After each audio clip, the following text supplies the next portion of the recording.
I learned about a place called La Castañeda, El Manicomio de Miscuac. Manicomio translates as insane asylum. And I was asked if I'd like to help out there with art where the little children are concerned. Sleep maybe 3 or 5 to a bed crosswise. And conditions were just extremely difficult for them.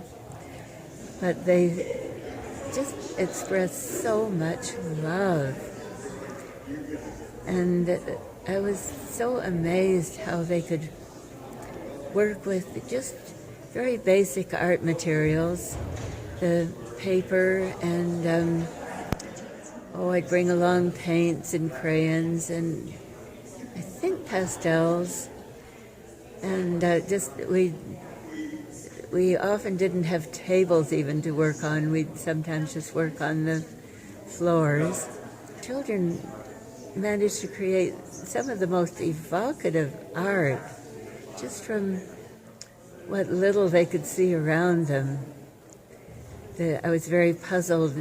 A lot of them did 2 vertical lines and then a lot of crossbars in between, and sometimes they'd color in between. And I realized after a while they were drawing ladders. They were wondering about getting to the outside world beyond the walled enclosure where they were. And yet, with their imaginations, they just portrayed so much beauty and just a wonderful yearning spirit.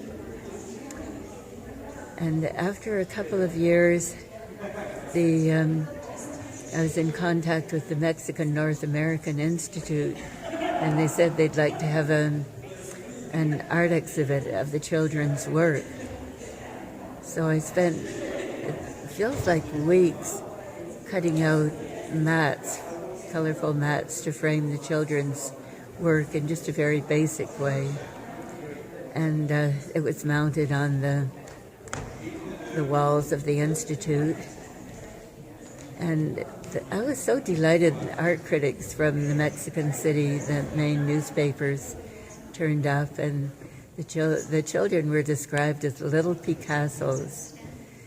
And we were able to actually sell quite a lot of their work and use funds that went into projects intended to help the children.